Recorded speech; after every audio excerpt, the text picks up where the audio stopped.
হাড় ভাঙ্গা পরিশ্রমে গরিব ঝরায় ঘাম, রাজা আছে মহাসুখে প্রজা পায় না দাম।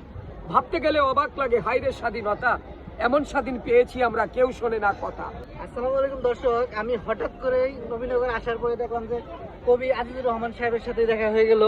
আমি আসলে নিজেকে অনেক গর্বিত মনে করতেছি, কারণ হচ্ছে এমন একজন লোকের সাথে দেখা হবে আজকে।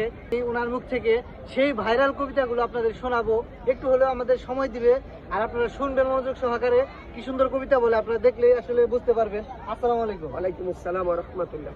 কেমন আছেন আপনি? আলহামদুলিল্লাহ, আল্লাহ পাক ভালো রেখেছে। তো আমি অনেক ভিডিও দেখেছি যে কোটি কোটি ভিউ হয়েছে, আপনি দেখেছি অনেক সময় গাড়ির মধ্যে বই বিক্রি করতেন।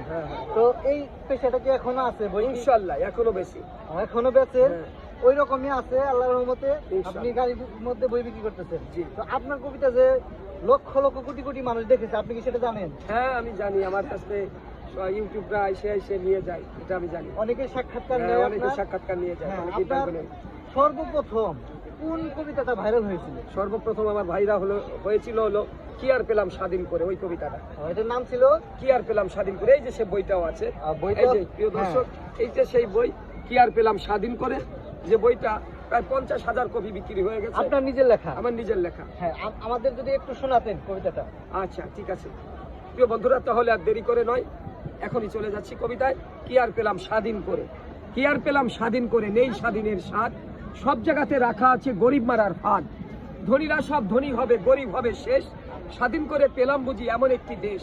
হাড় ভাঙ্গা পরিশ্রমে গরিব ঝরায় ঘাম, রাজা আছে মহাসুখে প্রজা পায় না দাম।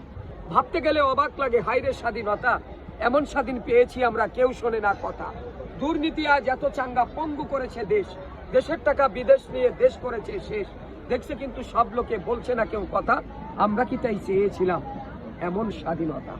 অনেক সুন্দর, অনেক সুন্দর। আসলে এত সুন্দর কবিতা আসলে ভাইরাল যে হবে না, কি কারণে হবে না আপনারাই বলেন। তো এই কবিতাটা আসলে আপনার মাথায় কি আসছিল যেটা ভেবে? আসলে এটা আমি নিজেও বলতে পারবো না, কারণ আমার মনে হয় যারা লেখক, যারা কবি, তারা সবসময় একটা না একটা কিছু দেখে চিন্তা ভাবনা করে। আমি ওই দিন জোহরের নামাজে যাচ্ছিলাম, হঠাৎ করে পথের ভিতরে এই শব্দগুলো আমার, কি আর পেলাম স্বাধীন করে, এই কথাগুলো আমার ভিতরে চলে আসে। তখন আমি ওইটাকে লাইনটাকে লিপিবদ্ধ করে ফেলি, তারপরে ওইটার উপর গবেষণা করে কবিতাটা হয়ে যায়। তা কবিতাটা যে এত জনপ্রিয় হবে, মানুষ যে এর ভিতরে যে এত বাস্তবতা চলে আসবে, এটা আমি ওই সময় ভাবছিলাম না। পরে এখন দেখি যে মানুষ এর প্রত্যেকটা শব্দের ভিতর ব্যাপক অর্থ লুকিয়ে আছে, যদি মানুষ এটাকে ব্যাখ্যা করে। অবশ্যই অবশ্যই দর্শক, আপনারা এই কবিতা শুনে, এই কবিতাটা যে এত ভাইরাল হয়েছে আরো ভাইরাল করে দিবেন, যাতে করে ভবিষ্যতে এই কবির জন্য দোয়া করবেন। উনি যে আসলে এই কবিতা আবৃত্তি করে, বা ওনার যে আপনার যে পেজটা আছে, ফেসবুক পেজ, অফিসিয়াল পেজটা একটু বলে দিবেন। আপনাদের কাছে আমি একটা অনুরোধ করব, আপনাদের ভালোবাসার দাবি নিয়ে, আপনারা যে এত মানুষ আমাকে ভালোবাসেন, সেই ভালোবাসার দাবি নিয়ে বলবো, কবি আজিজুর রহমান আজাদ আমার আইডির নাম। আপনারা এই আইডিটাকে একটু ফলো করে দিবেন। কত না ভিডিও দেখেন, কত খারাপ ভিডিওগুলো আপনারা দেখেন, বেশি দেখেন, কিন্তু খারাপ ভিডিও দেখবেন না, সবসময় ভালো ভিডিওগুলো দেখবেন। আর যারা ভাইরাল হবার জন্য খারাপ ভিডিও বানায়, আমি তাদের দৃষ্টি আকর্ষণ করব, আপনি মানুষ, আপনাকে কিন্তু একদিন আল্লাহর কাছে হিসাব দিতে হবে। এই দুনিয়া কিন্তু খেলা রং তামাশার জন্য এই দুনিয়াতে আল্লাহ আপনাকে পাঠায়নি, এখানে পাঠিয়েছে আপনার একটা নৈতিকতা দিয়ে, আপনার একটা দায়িত্ব আছে। আপনি মানুষ, সেই মানুষের হিসেবে আপনাকে কাজ করতে হবে। তো ভালো ভিডিওগুলো যারা বানাবেন, তাদের আমার পক্ষ থেকে তাদের থাকবে অভিনন্দন। আর আমার এই ভিডিওটা দেখবেন, দেখে একটু মানুষের কল্যাণে, আমার এই অর্থটা আপনার কাছ থেকে যে পয়সাটা, 2 পয়সা 4 পয়সা যা আসবে, এটা হয়তো দরিদ্র মানুষের মাঝে বন্টন করা হবে, মানুষের কল্যাণে কাজ করাবে। এই জন্য আমার ভিডিওটা বেশি শেয়ার করবে, ফলো করে দিবে। আপনার আইডির নাম? আমার আইডির নাম কবি আজিজুর রহমান আজাদ, এই আইডিটি।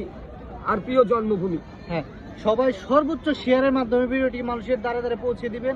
এই ভিডিও থেকে যত ইনকাম আসবে ইনশাল্লাহ আমরা আজিজুল ভাইয়ের সাথে দেখা করে সেটা দেওয়ার চিন্তা ভাবনা করবো ইনশাল্লাহ। সবাই পাশে থাকবেন, অবশ্যই ভালো কাজের সাথে থাকবেন। আসসালামু আলাইকুম।